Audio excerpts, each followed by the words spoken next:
Hello, everyone. I'm David Wisner, Executive Director of the Dukakis Center at ACT, the American College of Thessaloniki.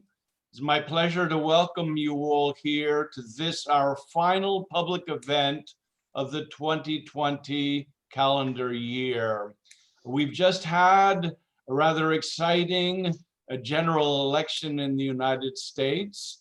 And we're now poised to reflect on what sorts of things President-elect Joe Biden will try to accomplish domestically and especially in terms of foreign policy with the incoming administration.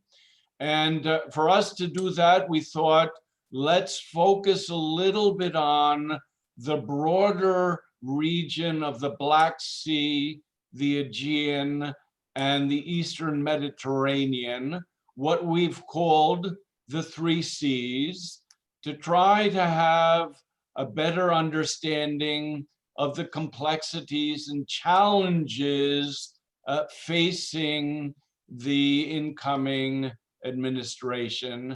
And we are likely to have some fireworks, I think, in the near future. And fortunately, we're joined by a very talented and capable and experienced panel of experts from the United States and Greece via Constantinople to help us sort out what's likely to happen both in Washington, D.C. and in this region. So joining me here this evening are Melinda Haring, John Koenig, Alan Makovsky, and Ioannis Grigoriadis.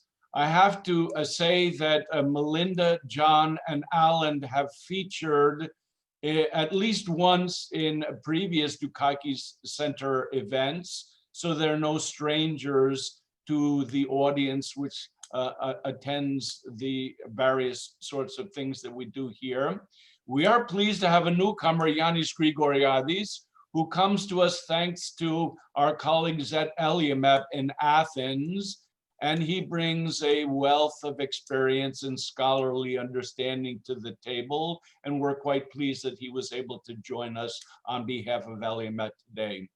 So we'll start the evening with a short round of more or less prepared statements on the interests and the policy options open to the incoming administration in the Black Sea, in the Eastern Mediterranean, and then by default in the Aegean, bearing in mind that we're not interested solely in Greek-Turkish relations. That's a subject we've considered with at least one of our panelists in the past, but we'd like to have a sense of how complex and difficult our broader region is beyond the confines of a bilateral relationship such as that as Greece and Turkey.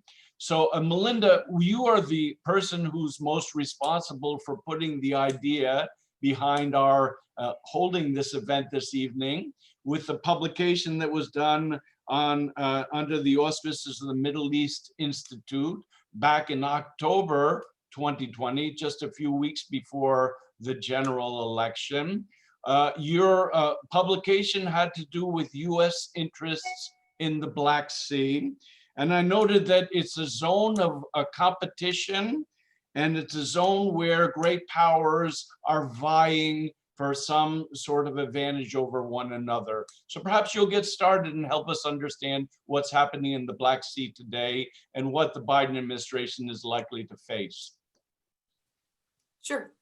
Thanks, David. It's great to be with you. I prefer to be in Greece, but I'll take Zoom any day. Thank you for the opportunity to join you all. I am a Ukraine expert and very, very focused on Ukraine, so I'm not going to say anything about Greece or Turkey. I'm going to leave that for my fellow panelists. So I wrote a paper about what the US election might mean for Ukraine. And for obvious reasons, last year, Ukraine really figured into domestic politics. And this was not a good thing for Ukraine. Ukraine does not want to be in the middle in a major impeachment fight. It's very, very hard to get any attention on, what's actually happening in the country. So Ukraine was hoping and praying that Joe Biden would win, and he did win. Obviously, the things are a little messy and protracted here in Washington, but it's a new day. I think the next foreign policy is likely to look a lot like Obama's foreign policy, but I would say that Joe Biden does have some unique qualities. He has been focused on foreign policy for more than 40 years. He knows the elites in many of these countries. In the country I focus on, Ukraine, he knows everyone. He went to the country as vice president many times. He knows people's names. He has relationships with them. You're not going to be able to pull the wool over Biden's eyes. And I think that's a good thing. So, in general, if I have to stand back and say good or bad that Biden was elected for the sake of some of these smaller countries, it's a great thing because he's going to be engaged. He knows the players, he knows the people, and he's going to call them on the carpet. Right now, Ukraine is not in a good place. They're in the middle of a constitutional crisis of their own making. Things are not going well, and the U.S. has been pretty weak. They haven't. I think Biden did something really well during the Obama administration. He had relationships with people in Kiev, and he could speak and call people out when there was regress. And he did that very, very well. And I expect to see more of that in the next administration. The people who are likely to be in charge of Black Sea policy are excellent and know what they're talking about. They have PhDs, they know languages, they've worked at the State Department, they've worked at DOD. So the picture from Washington for our region is quite reassuring. I'll just end with one point. The thing that I'm actually worried about when I look at Ukraine, when I really zoom in, is the domestic politics there. Because of the impeachment fight, U.S.-Ukrainian relations are really bad right now. The Zelensky administration does not trust the U.S. for good reasons, and it's going to take a lot of work to repair that relationship and get them to trust us again, to get them to believe that we're not going to pull them into our domestic politics. So I think that's something to watch, and I think that's going to be one of Joe Biden's most important priorities when he's looking at our region is repairing that and rebuilding trust. Thanks, David. Just to follow up very briefly, thank you for that most succinct presentation. Was this a sentiment that was shared by the other contributors to the volume I've just mentioned? I mean, do we have reason to be optimistic about a Biden administration, other places in the Black Sea? I mean, it's important for us how Bulgaria fares here in Greece. And of course, we're interested in what's happening in Turkey. But over on the eastern more parts of the Black Sea, there is a crisis building there, and there are other sorts of issues. Do they have the same degree of optimism about the prospect of a Biden administration? I think everyone is optimistic, in part because the team that he's likely to bring on, we know some of the initial names, but the names are excellent. They're people who have long experience in foreign policy. They're people who are committed to using American power for good. I know on the specific, on the Black Sea, the person who's likely to be in charge of Russia-Ukraine Black Sea policy has said that a Biden administration would ramp up lethal aid to Ukraine. They would send anti-ship missiles and patrol boats to help Ukraine keep its coastline from Russian attack. And they'll continue to send U.S. military trainers and keep pushing on reform. So I think broadly, though, people are really optimistic that the new administration is going to be engaged in all the right ways. Okay, excellent. That was extremely useful here. And hopefully we'll hear similar sorts of optimism as we go through the panel with these opening remarks. I turn now to a dear friend and a sports fan, Alan Makovsky, who first came to participate in an event that we did back in the summer of 2015. Alan has expertise in the southernmost flank of our field of operations this evening, let's say the Eastern Mediterranean, interest in what's happening in what the region we call the Middle East, and of course a great expertise practically and scholarly in Turkey. Alan, you have a sense also that there's going to be some transformation, but a positive transformation in US policy in the region I've asked you to speak about today. Yeah, well, first of all, thank you very much. It's great to be back virtually, at least at the Dukakis Center. I guess I should explain to the audience the sports reference. David and I root for rival teams. And for a number of years now, we've been sending one another YouTube videos recalling times when our team beat the other one's team. Unfortunately, there's been no new videos to send for either of our teams for quite a few years. And it has nothing to do with partisan politics either. No, nothing to do with partisan politics. So, yes, look, first of all, I really agree with Melinda's assessment about Biden overall. Biden is going to be the most foreign policy experienced president we've had since George Bush the father.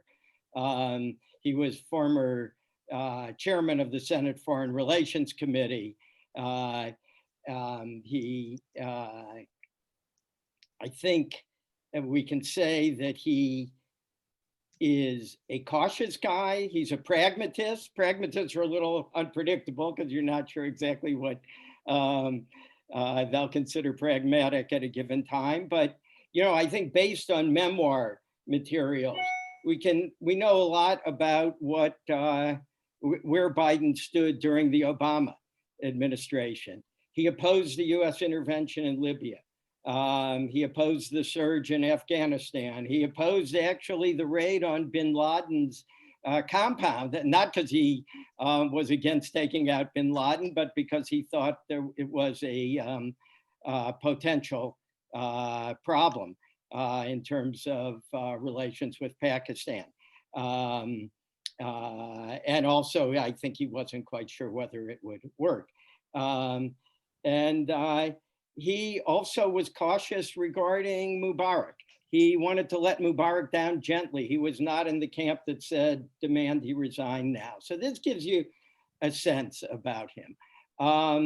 You know, I think there's so much to say about the Med.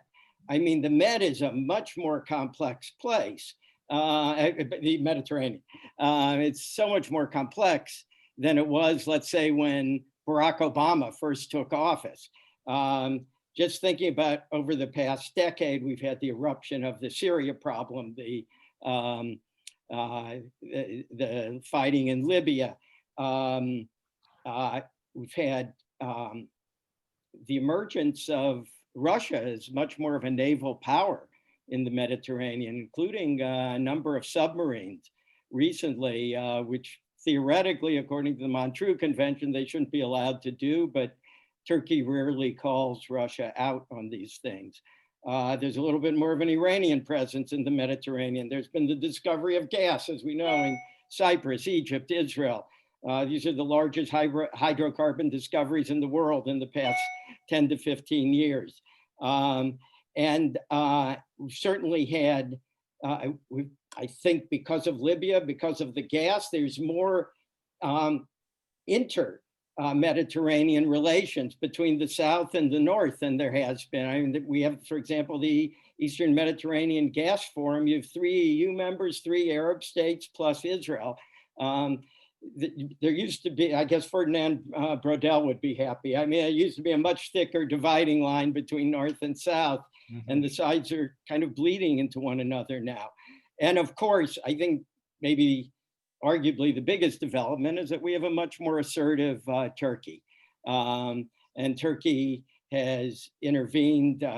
Probably your audience is familiar with Turkey's various interventions in recent years in Syria and 3 times, and in Libya, and recently in the Nagorno-Karabakh, and having bases, which is something quite new for Turkey, far afield in Somalia, and of course in Qatar, and quite a few bases, not that don't receive a lot of attention, in northern Iraq. And Turkey is a dynamic, assertive power. It is developing its own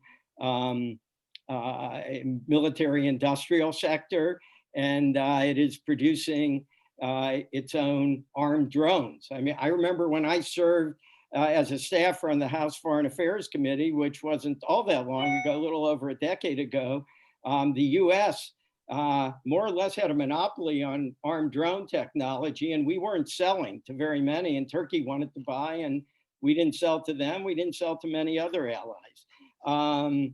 Now they're producing their own, and they've had a dramatic impact in Libya and of course in Nagorno-Karabakh. So let me just briefly, so what will Biden do with these various problems he'll inherit? I'm just going to be very quick. Look, in Syria, I think all indications are that he will more or less maintain the current policy of a small US military contingent in Northeast Syria working with the YPG. It's a source of great problems with Turkey because Turkey sees the YPG, not without reason, as closely linked to the PKK. In Libya, I think it's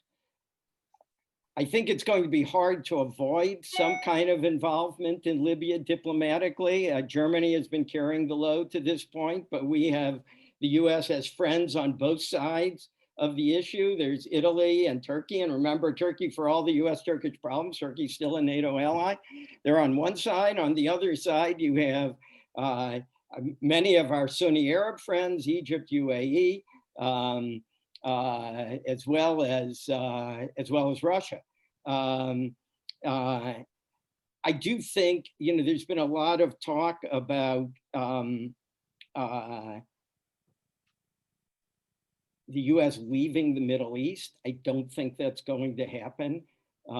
As the old saw goes, you may not be interested in the Middle East, but the Middle East is interested in you.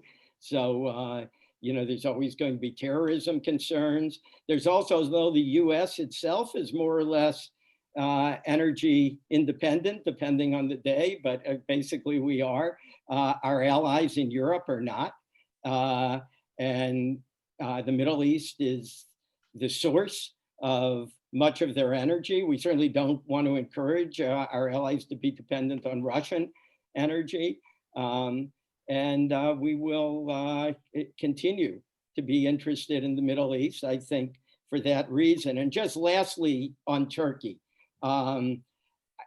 Again, I think there are many, many issues where the US has a disagreement with Turkey. I think that on most of these issues, Biden, let's say, will push the envelope, or Biden's views are even further away from Turkey's. However, let me just say, I think he will come in with all the things he's got to do with COVID and with the economy, and he's not looking for a confrontation with Turkey. However, one more however, I think it's unavoidable. I think initial problems are unavoidable. Three main reasons. First of all, Biden has consistently emphasized that human rights will be at the core of his foreign policy. That doesn't mean that everything will be based on human rights, but it means he will talk about it. Trump never talked about human rights in Turkey. As a matter of fact, he praised Erdogan's governance in Turkey. So that's one issue. Second of all, Trump fought for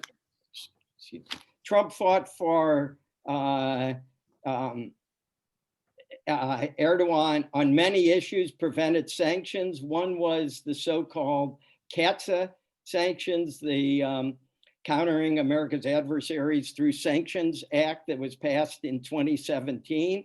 It was called for sanctions on any state that purchased arms, made a significant transaction with the Russian defense or intelligence sector. Turkey bought S-400 air defense equipment. They should have been sanctioned under the law. They haven't been. I think it will be hard for Biden to avoid sanctioning them. And lastly, the Halk Bank. There is a prosecution against Halk Bank, which is a state-owned Turkish bank. Trump tried to block this.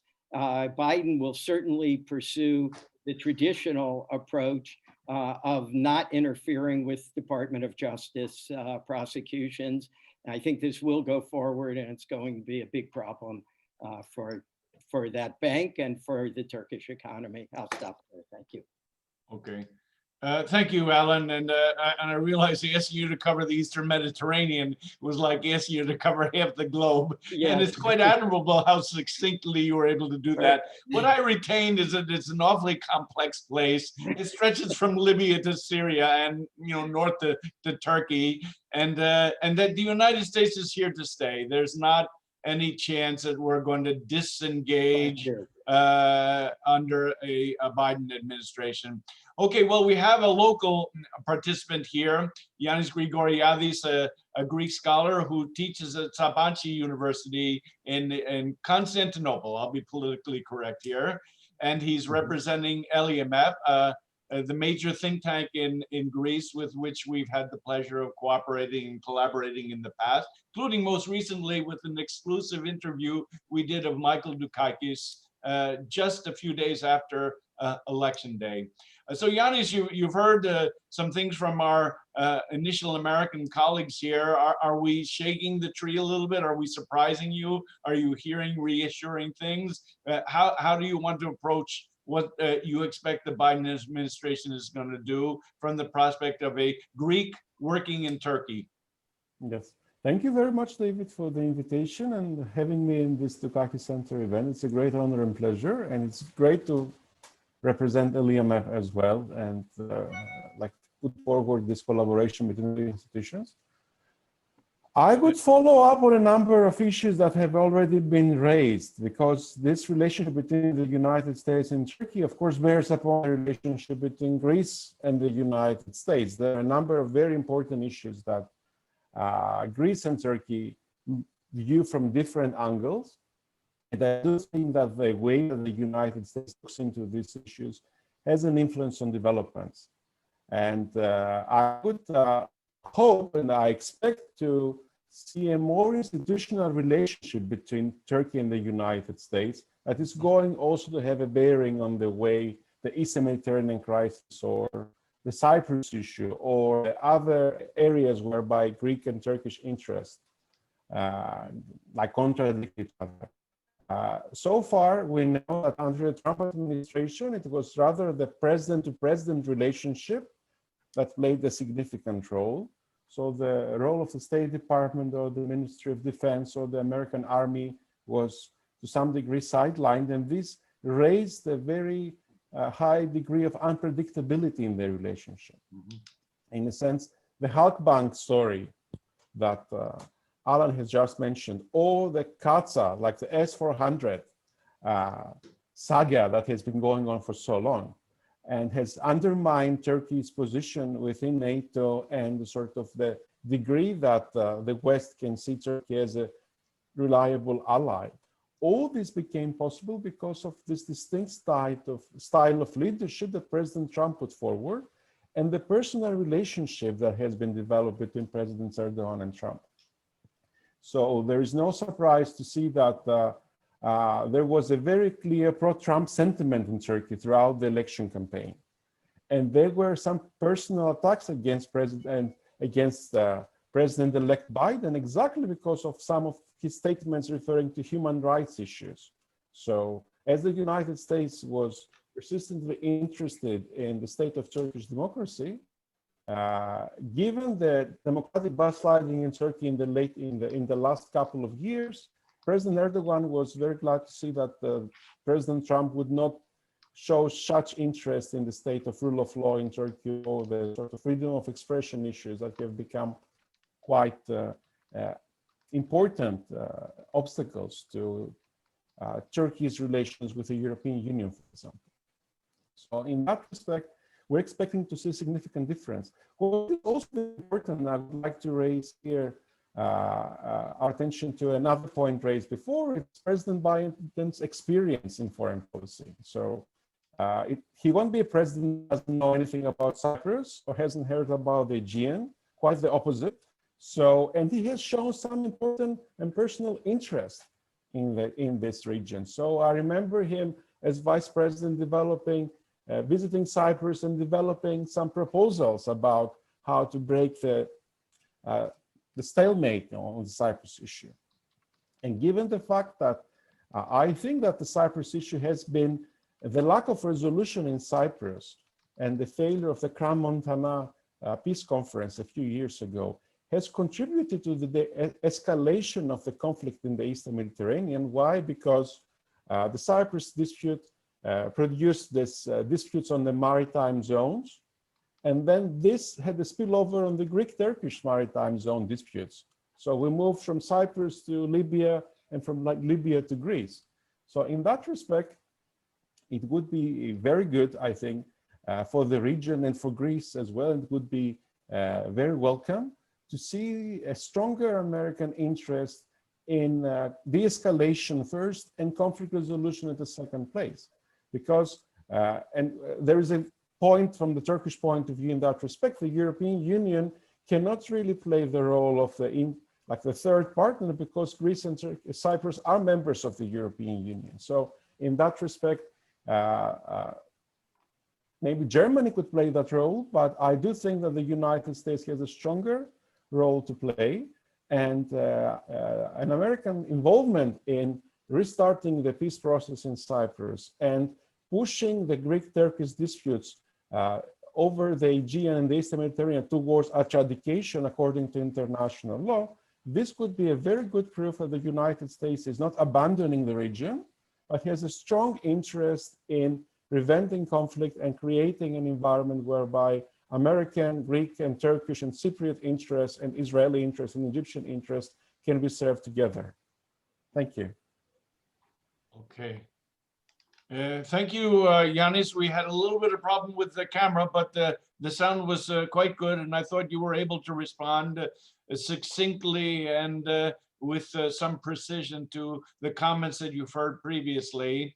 I sort of reserved the last slot in the first round to the person among us who has the most experience. I don't want to say is most aged, that would be unfair, but certainly as a practitioner who's had to deal with this multitude of complex issues that we've been describing thus far. He ended his long career in the Foreign Service as U.S. Ambassador to Cyprus, and he's spoken at the Dukakis Center on 3 occasions recently about U.S. interests in this part of the world. Just say we have a dear memory of John Koenig in Thessaloniki because he was our consul general for 3 years in a very difficult period of time. The early 2000s in Greece was not the best of times, but John just was a great colleague and a great American here. I'm so pleased that you accept our invitation. John, what do you think? Are you hearing things that encourage you here? Have you been inclined to mark up your text and say, I've got to start all over again? Or are we confirming things that you really think we're likely to see with the incoming administration of Joe Biden? Well, thank you very much, David. And it's really great to be with you and to be with in this Dukakis Center event. I will just say that I do have fond memories of my time in Thessaloniki at the beginning of this, I guess, century. And a lot of it's about my friends, and you were a very good friend. It was a little bit rough coming in just after the Kosovo bombing campaign, and as we were getting ready to launch the invasion of Iraq. Not wildly popular policies in Greece or the region, but you were a great friend, and I loved it. What I have heard is in some ways in line with what I think, but I would like to start by just kind of setting a broader framework for the Biden foreign policy, which I think may... That was a very interesting slip, John. The Obama, this administration. Well, I think it is an interesting slip because I think what we're going to have is in many ways a retread of Obama. I mean, if you look at the personnel, they are Obama veterans. Some of them go back to earlier Democratic administrations, it's true, but Obama was their last experience in office. The changes that will be coming about, I think, are, as others have pointed out, come from Biden himself, who has firmer views about relations and issues than Obama had when he came to office. But also, I think there's a basic change in the framework of American foreign policy, which will continue under Biden, and that is a renewed focus on great power competition. And I think that has huge implications for the 3 C's that we're talking about today. Finally, I would just add that Biden is going to be more multilateral, because in many of the things that his people and he himself are saying about their priorities in international affairs, they start with a very long exposition of how they're going to solidify the home front. So I think we're going to see Obama in spades in this regard. We're going to see a much heavier focus on domestic elements of a successful international security and foreign affairs presence. And that is going to be particularly relevant in regard to things like dealing with Russia, possibly dealing with China, certainly. China is going to absorb most of the energy of this administration. I think there is really no question about that. So when we talk about all of these parts of the world that are so important to us and to me, I don't think they're going to be high on the agenda. I think there's going to be a lot of disagreement about how to deal with Russia. The lines are already drawn, and it runs right through the new team. I don't think that there is any clarity about whether there's going to be an effort toward resetting relations or increasing sanctions. I think there's a huge divide in terms of points of view. It was best, I think, displayed by a kind of exchange of open letters. One of them was written by David Kramer. He was in favor of hardening on Russia. He got a lot of signatories, but David Kramer is not a Democrat, and most of the people who support him are neocons or former neocons, but a lot of others as well. And the other letter was signed by Bill Burns, among others, and asked for some kind of rethinking of our strategy, an actual strategy for Russia. I think what they're saying is we have no strategy for dealing with Russia. Anyway, I think that'll have huge implications for how we deal with the Black Sea. We're going to have difficult relations also with Turkey, needless to say. And I think that relationship, rather than the regional issues, will be the priority. How do we get that relationship on a more positive footing? Is it going to be through sort of a carrot and stick scheme, or are we going to accept that we have difficult relations with Turkey, that Turkey is moving toward an adversarial position in an important region? I don't think we know. And I think this will be the second major issue that's going to be heavily debated in the Biden administration that will have implications for this region. I don't think we will increase our exposure in the Black Sea. In fact, generally, I think we are about where we're going to stay in the Black Sea. I know that there are people, including most prominently in terms of his public statements, Michael Carpenter, who would ask us to take a much more active role in the Black Sea and support Georgia and Ukraine, especially with more material support. But I think this will hinge on the outcome of the discussion about how we're going to address Russia more broadly. And I'm sorry to say that a lot of smaller countries tend to fall sort of in the train of decisions about larger states, but that is really the story of the world right now, I'm afraid, and that's the way we're going to be approaching relations more broadly. On the Eastern Mediterranean, I think it's just a mess. I know that Vice President Biden has a history of working there. I don't think we have anyone to work with there, to be honest, except for the Greeks. We have no partners in the Eastern Mediterranean, especially the Biden team. Biden's going to come into office with their very difficult relations with Erdogan. Anastasiades is a thin reed, let me say, and with Netanyahu, he has almost an adversarial relationship. So I don't really know how we would even launch something in the Eastern Mediterranean. Plus, the issues are so complex. There is no framework for actually addressing them. Nothing exists. So I think that would mean a role for American leadership, which is probably beyond anything that we have in mind. I think the Aegean is where things might change. You know, one of the great things about the recent trend in U.S.-Greek relations is that the United States now regards Greece as a great partner and ally. And the Mitsotakis government is certainly that for us. And I think there'll be a strong desire to work with the Mitsotakis government. So if we're going to push back on Turkey's assertiveness, I think we would probably choose the Aegean, where the framework for discussing this issue is clearer, where it's more easy to much easier to embed it in sort of the EU framework, which I think is going to be quite important, so that you have a more balanced sort of picture in terms of capacity to engage on either side. And the US has long played a role of tamping down tensions and at times stepping in to help find at least innovative approaches, not ever a solution.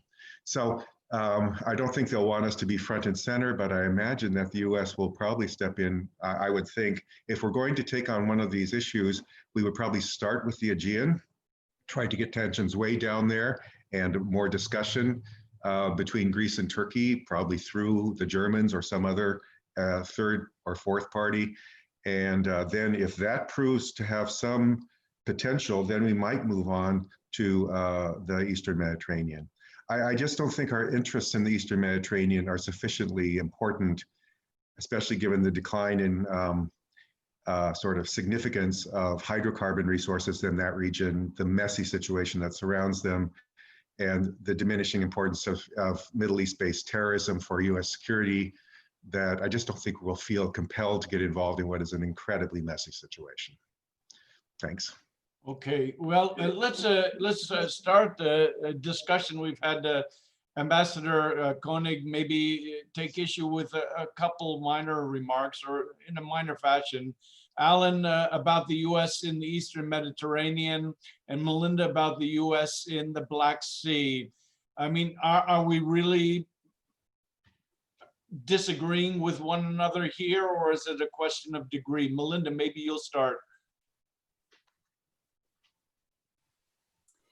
I think it's unclear. So I take John's point, but I can make the opposite argument. When you look at Biden's arc, he cares about the smaller countries. He cares about the arc of freedom. If you want to call that a neoconservative impulse or a liberal internationalist impulse, so be it. You know, there are these warring letters that have gone through Washington over Russian strategy. I signed the neocon letter that David Kramer put together. I would just say to John that the people who signed the opposite letter are unlikely to have big positions in government either. I think it really depends on Joe Biden and, you know, his commitment to these places. As we've all said, he's been involved in his relationships. You know, and it's these emotional attachments, I think, that really matter. And we know that he really, really cares about Georgia and Ukraine. And frankly, no one really knows what to do about Russia. It's easier to solve these smaller problems, the smaller countries, than to work with Russia. And I know for a fact that Biden is going to be very engaged on Belarus as well. They see a big opening there. It's not related to the seas that we're talking about. But I fully expect Biden and his team to emphasize the smaller countries rather than Russia. Okay, and Alan, our interest in the Eastern Mediterranean, are we really at a disagreement here, or is it a matter of who's looking at what region? Oops, microphone, please. Unmute, please, Alan. I don't think I can do it. Sorry. Laterally. Yeah. Yeah, now you can hear me, right? Yeah. Yep, sorry. Well, we may have a bit of a disagreement here, yes. Look, I agree with 90+% of what John had to say, and certainly the great power competition is going to frame much of what we do in the region. But first of all, regarding Russia, I think I really, and I look at it a lot through the Syria lens and the Turkey lens. I tend to see it more like Melinda. Biden did say, I think it was in his 60 Minutes interview just before the election, he called Russia the biggest threat to America right now in terms of breaking up our security and our alliances. So I think that's a quote. So I think, you know, he'll come in with a negative reflex regarding Russia. And look, I think that,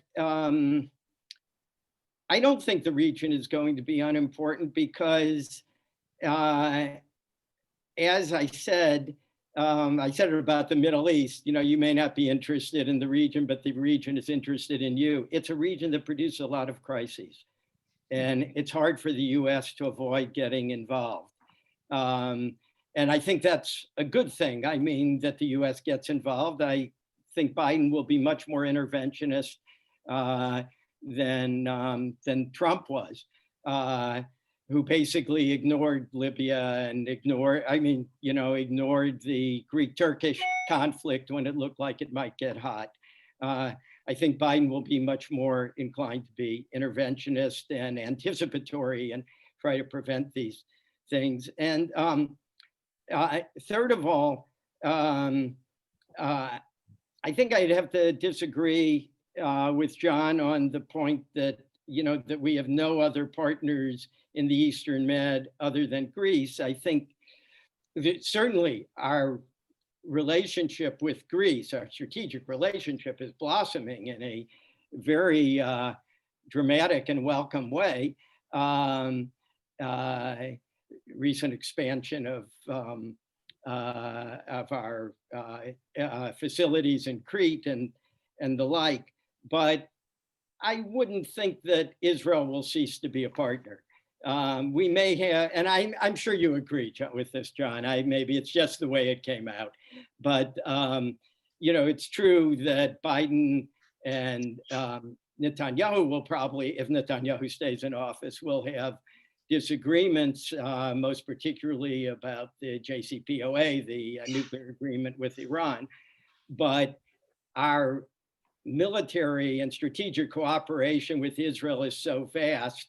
And of course, it's reinforced by the US Congress, just like our relationship with Greece and Cyprus is. And there is this 3+1 structure that began in recent years, which is the US supporting the Israeli Cypriot Greek relationship in some fashion. It's been growing, and I think it's inevitable that the US will continue to work with them. So both Israel separately and with the three of them together. So I'll leave it at that. Well, I wanted to talk about elephants in the room, but we certainly need to talk a little bit more about Turkey. I mean, Alan, you've just written about this in a German publication, and as has Ioannis. We've been very polite not to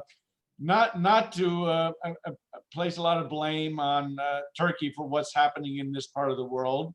But I want to also ask a kind of a wonkish question. This might be suited for you also, Alan. I remind everyone that you served as a congressional aide for a period of time.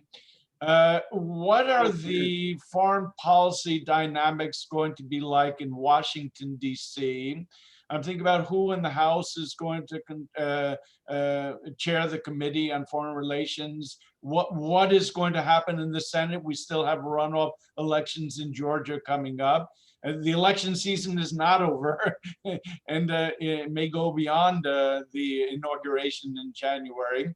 But to what extent is a Biden administration going to be able to do the things it wants to do? So for anyone, we might start with Ioannis a little bit because he's in Turkey. And this is also an opportunity for me to make a small correction. He's now a Jean Monnet chairholder and associate professor at Buyington University in Accra. He's not in Constantinople presently. What are we looking at from the point of view of Turkey? Let's just focus for a brief moment, maybe a 5-minute exchange here on Turkey, and then think among the Americans about what the foreign policy dynamic is going to be in Washington, at least for the next 2 years until we have midterm elections in 2022. We have elections all the time. We're a sick people. What can I say? We love it. It keeps us in business, right? Elections and crises somewhere in the world. Ioannis, what do you think? You've heard a little bit about Turkey, but maybe not enough. Yes, well, I think it's important to stress that foreign policy has been the field where the government in Turkey has been trying to shift attention given its increasing failure on the domestic front. The reasons why Erdogan became so popular and so successful was his economic policy in the late 2000s. And this consolidated his prestige within the country and internationally. As, however, his ability to address the country's domestic issues vanished. And I also referred not only to the economic situation in the country, but also to the Kurdish question and the domestic conflicts within the Turkish society. Then I think he found an opportunity to shift attention on foreign policy because he rightfully diagnosed a decreasing interest of the international community in the Middle East, maybe a decreasing interest of the United States in the Middle East, or a decreasing willingness on the side of the United States to take risks. So he tried to fill a gap that was there for him. And of course, this was matched by developments in the military, like in the military industry of Turkey, or Turkey's ability to project power on different levels.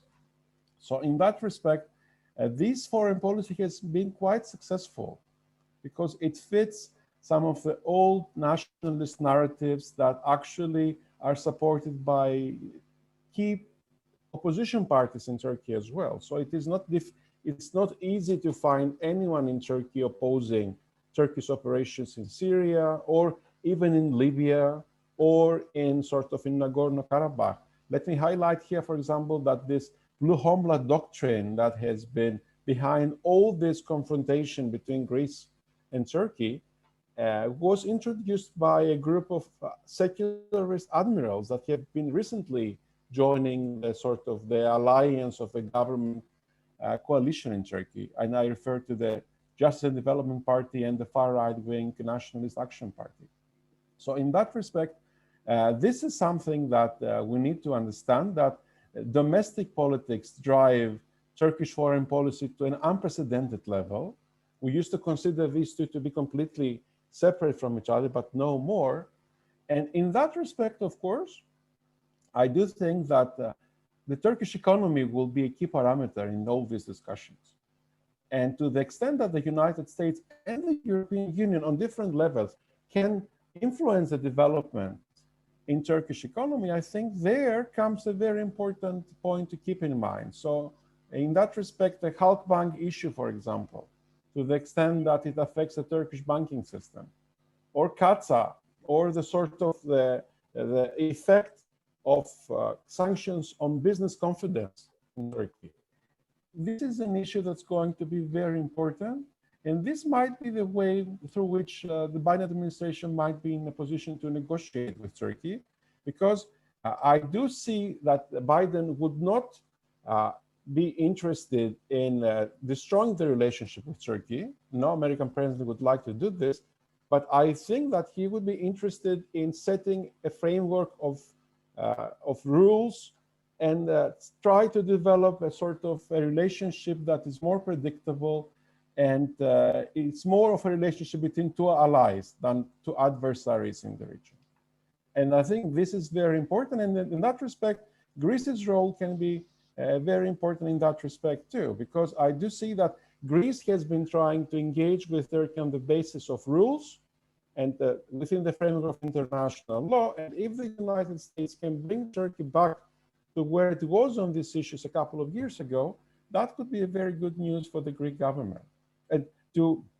And in that respect, I would agree with John's point that given the alignment of Greek and American interests, we may have a very interesting window of opportunity for the upgrade of the relationship between the two countries. So things have improved a lot, but they can improve even more in the near term. Okay.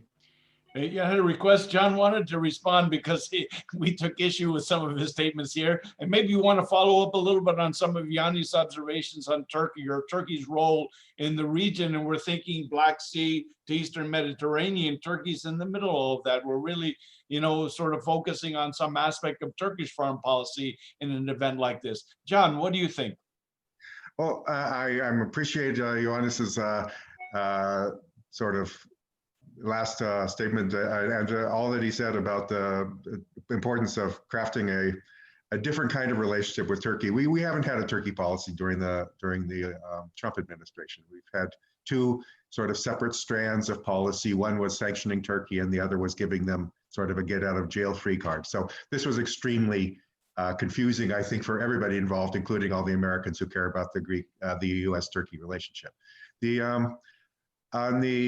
issue of will Israel remain a partner? Of course it will, but I don't think that that Netanyahu will be someone that Biden wants to really undertake any kind of serious international effort in the Eastern Mediterranean with. And I don't think that these 3+1 frameworks are meaningful in any way, except as symbols of trying to isolate Turkey, which really have very little substance. These 3+1 arrangements have not really produced anything that except reaction and repeated reaction on the various sides that this is an effort to isolate Turkey and Turkey's not going to accept this and we're going to reinforce it. It's basically three countries with difficult relations with Turkey trying to get together and pull in anybody from the outside in order to make it harder for Turkey. And we ought not to forget that another important factor in all of this is relations with the Sisi regime in Egypt, which are going to get worse. On politics and elections, I think that's very relevant because we do always have elections and there is no support for increasing interventionism in the United States, absolutely none. Any policy that bears risk of increased military engagement and possible casualties and expense has got to be something that the Biden administration will look very hard at trying to avoid, because this is in fact incredibly unpopular in the United States. And I think if they want to lose in the midterm elections, all they have to do is get in a war, and they will lose horribly in the midterm elections. So I think that we are a country that is heavily chastised by wild failures in foreign policy over the last 15 years. And we're not ready for any kind of adventurism at all. China is the only country that rises to the level, I think, that people are genuinely concerned about. And they do recognize that Russia poses a lot of security challenges that need to be addressed. Most of them can be addressed on the home front. If you're looking for a place to push back against Russia, why would you choose the place where Russia has all the cards, which is the Black Sea and the Caucasus? It was right that we didn't get involved in the Nagorno-Karabakh situation because really there was very little American interest. The outcome has no bearing on the US interest. You can almost say the same for Libya, and that's something which I was deeply involved in. I'm sad that we don't see an interest there, but I really don't think it is. I don't think there's much of one. Thanks. Good. Quick question then here.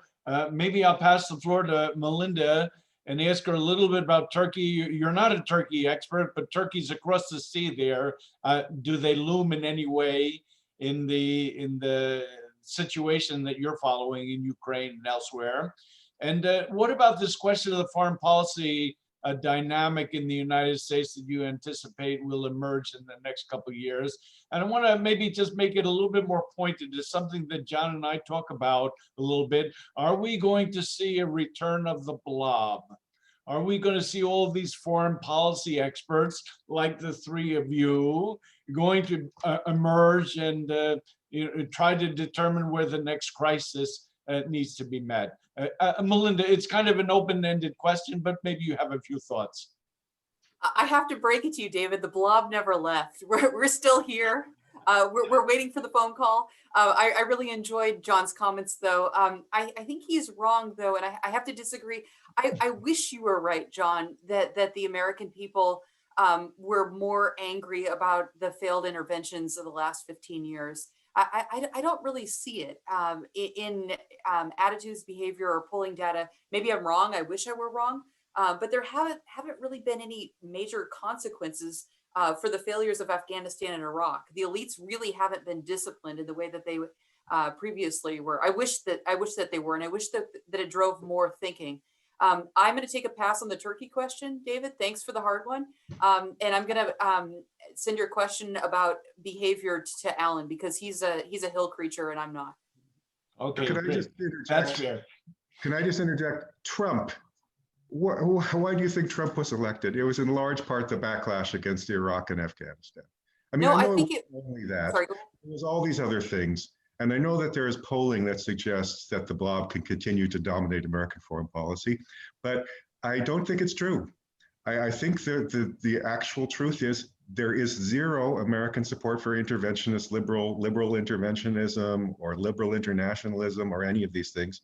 This is a very high wire. This is a high wire act at this point. I genuinely think so. Anyway, I'll back.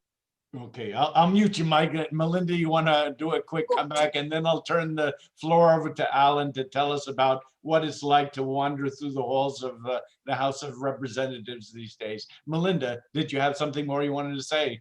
Yeah, just one sentence. If you have to ask me why was he elected, I think it was over cultural resentment. I don't think it was over foreign policy failure. But John and I can have another separate debate about that. Okay, that'll be the next event in the Dukakis Center, the purpose of which is really just to stimulate debate. I should say I'm getting a number of questions. People are asking about Southeast Europe, the Balkans, Kosovo, Serbia. I've had a number of other questions that are quite interesting. If we had a little more time, we might try to take them up. Alan, what do you think? What is happening now in terms of this foreign policy dynamic? Is it just is it something I'm imagining here from such a great distance? Is the Biden administration going to get a free pass from Congress to do as it pleases? It depends on the issue. Let me jump in a minute on the intervention issue. I kind of fall between Melinda and John on this. I think it's absolutely correct what John says. The American people are not looking for any more liberal interventionist projects. But what I think sometimes that is overinterpreted. I think what the American people really care about is casualties. They don't want a project that's going to produce casualties. And I think that was one of the mistakes that we made in Syria, where we could have done so much good from the air. Shooting down Syrian barrel bombing helicopters and planes before September 2015, when Russia intervened. When Russia intervened, it took on a more serious cast, a color, and I think then it was harder for us to carry out something like that. But I think the US public doesn't want casualties. Intervention is okay if there's no casualties. By the way, I did want to say something about Turkey and Ukraine. I'd really love Melinda's thoughts on this. I'm going to ask it for a Ukraine expert. And actually, I'd love to talk to you more, Melinda, after this. So Zelensky was in Turkey not long ago. And Turkey, and he signed a number of military co-production agreements with Erdogan. And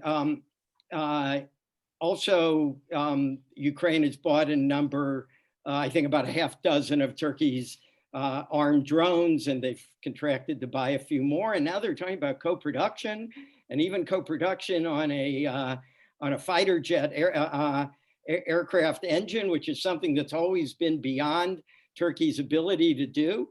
I'm just wondering, does Ukraine have that kind of expertise that Turkey could really learn these more advanced techniques through military cooperation with Ukraine? And if so, that's a very important development for the region, it would seem to me. So I'm asking you, Melinda, actually, if that's a fair question. I mean, do you think Ukraine has that sort of technological skill that Turkey could benefit a lot? Absolutely. There's a huge amount of technical skill, and there's a lot of reform right now in the state-owned enterprises, which own quite a few of these factories that make airplanes and weapon systems. So that's definitely something to watch.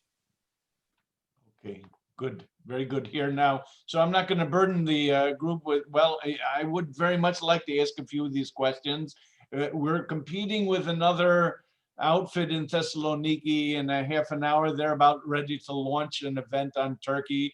And I'm happy to say we've had quite an extraordinary turnout by our standards here. We have a good number of people watching on the Zoom platform. I have 2 classes of students watching on Facebook Live. And I think that's a testimony to the talent and public speaking skill of our panelists as much as anything. I'm very pleased to have had you here. Ioannis, as the local participant, are you encouraged by what you hear? Or are you disturbed by the obvious disagreements that we have among ourselves about the prospects for a successful foreign policy during the administration? I'd like to hear your thoughts as a way of maybe closing our session this evening. No, I think that the debate was very interesting and healthy in that respect.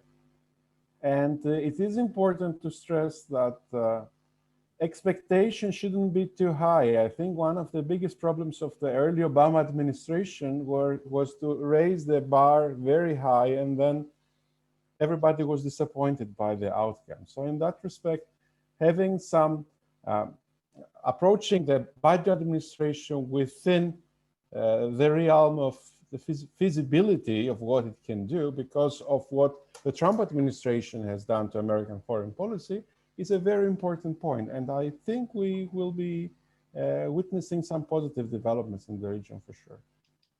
Okay, that's great, guys. Now we've said a few things about China. And so to wet your whistle, we're about to launch a rather interesting collaboration with the Manchester China Institute, University of Manchester. And we will host a webinar on China and the world after COVID-19 on March 10th.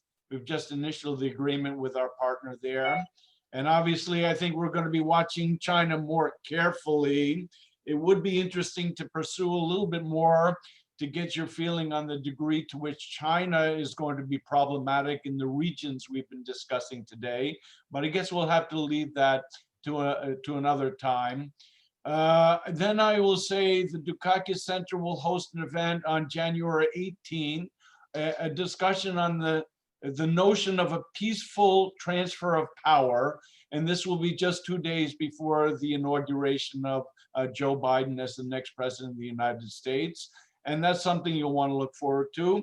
And we will do a virtual premiere of a documentary we actually produced a couple years ago, but have been stymied in our attempts to show publicly owing to the outbreak of COVID-19 in Greece and the other parts of the world where we have colleagues collaborating. So that will be something worth looking forward to, I think, in the coming weeks and coming months. There's much more. I want to thank Melinda Haring from the Atlantic Council, Alan Makovsky from the Center for American Progress, John Koenig from Washington State, where he's affiliated with the University of Washington, Ioannis Grigoriadis representing ELIAMEP here, also at the University of Buyington. I'm David Wisner, Professor of International Relations at ACT, the American College of Thessaloniki, the Director of the Dukakis Center. We've just completed 21 years of public service initiatives this year under really trying circumstances, and our successes come thanks to people like you who participate in our events. So I'm signing off. Thank you all to our audience for attending, for posting your questions, for staying with us to the bitter end. We'll see you again after the holidays. Be safe, be healthy.